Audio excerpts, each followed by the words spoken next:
मुजाहिदीन और popular front of India, इन दोनों नामों को सुनकर आपको क्या याद आता है?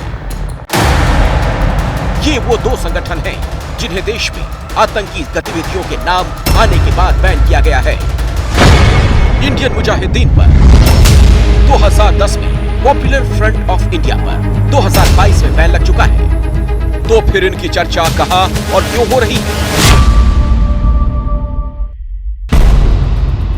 तो सुनिए, इनका जिक्र आया बीजेपी संसदीय दल की बैठक में, वो भी खुद प्रधानमंत्री मोदी की तरफ से, वो भी तब जब पीएम मोदी ने अपने भाषण में विपक्ष के गठबंधन के इंडिया नाम पर तंज कसा। उन्होंने एक बहुत बड़ी टिप्पणी की कि इंडियन नेशनल कांग्रेस एक अंग्रेज ने बनाया था,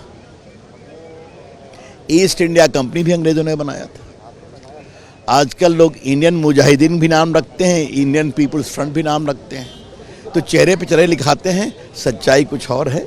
जैसे पहले किसी ने इंडियन नेशनल कांग्रेस लगा तो पता चला पूरे भारत को रिप्रेजेंट कर रहे हैं, ऐसे कुछ ऐसे आतंकवादी संगठन भी हैं, वो भी इंडिया के नाम से रख रहे हैं। लेकिन अब भारत बदल चुका है, भारत का युवा, भारत के लोग, east India company, east India company रखा।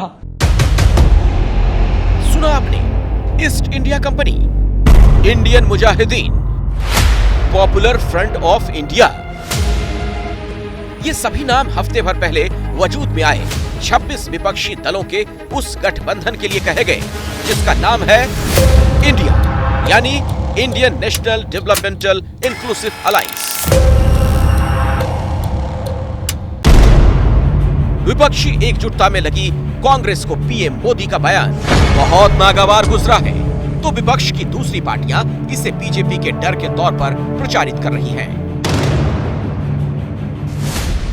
तो हमने इंडिया, ये जो नाम हमारे अलायंस पार्टी के लिए रखा, उनकी घबराहट क्यों? लेकिन वो अपने पार्टी में ईस्ट इंडिया कंपनी की बात करते हैं। नाम बदलने से कुछ नहीं होता। मोदी जी दिशाहीन हो गए हैं कि उनको अब क्या करना, किधर करना, कैसा करना, ये उनको समझ में नहीं आ रहा। उन्होंने हमला नहीं बोला है, उन्होंने अपना डर और जो भय है अभी इंडिया अलायंस बनने के बाद, वो दर्शाया है। उनको जो जवाब देना है, उनका जवाब देखिए कैसा तिलमिलाया हुआ जवाब है। विपक्ष इसे बीजेपी का डर और तिलमिलाहट बता रहा है।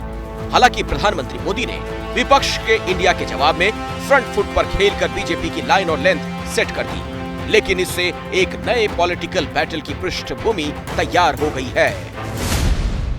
विपक्षी गठबंधन इंडिया मोदी सरकार के खिलाफ संसद में अविश्वास प्रस्ताव लाने की तैयारी में है। सूत्रों के मुताबिक आज की बैठक में टीएमसी को छोड़कर विपक्ष के तमाम दल इस पर सहमत थे, लेकिन टीएमसी ने इस पर अपनी राय देने के लिए 24 घंटे का वक्त मांगा है।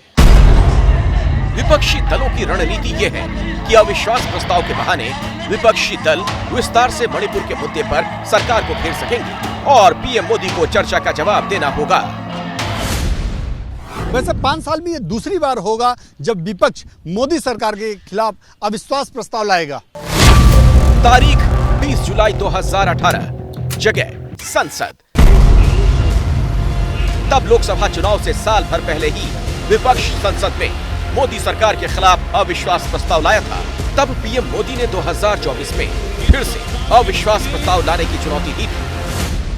मैं फिर एक बार इन सभी महानुभावों को 2024 में अविश्वास प्रस्ताव लाने का निमंत्रण देकर के मेरी बात को समाप्त करता हूं और मैं इस अविश्वास प्रस्ताव को पूरी तरह खारिज करने के लिए इस सदन को आग्रह करता हूं।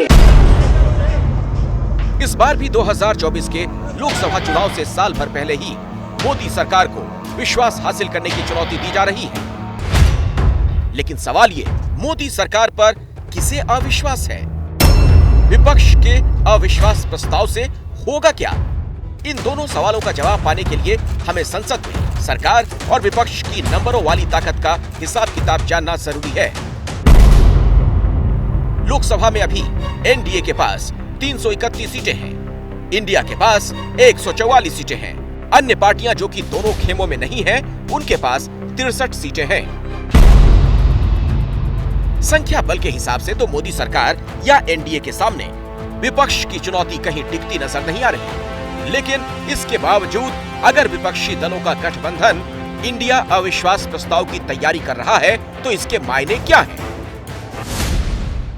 असल में 26 विपक्षी दलों की गोलबंदी के बाद इंडिया नाम का विपक्षी गठबंधन अपनी ताकत दिखाने के मौके तलाश रहा है। मणिपुर हिंसा के बहाने सरकार की घेराबंदी में विपक्ष को एक बड़ा मौका नजर आ रहा है, इसीलिए अविश्वास प्रस्ताव की तैयारी हो रही है। क्या कल अविश्वास प्रस्ताव विपक्ष की तरफ से लाया जाएगा? अविश्वास प्रस्ताव आप लोग लाने जा रहे हैं, और अगर हाँ तो इसके पीछे रणनीति क्या है? संसदीय प्रणाली में और संसदीय परंपरा में सभी विकल्प खुले रहते हैं, और जिन विकल्पों का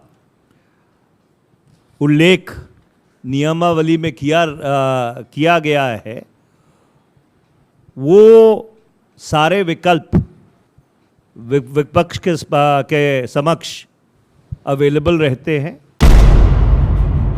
तो सवाल ये, क्या संख्या बल साथ ना होने के बावजूद प्रचंड बहुमत वाली मोदी सरकार को अविश्वास प्रस्ताव के लिए ललकारना एक गेम प्लान का हिस्सा है?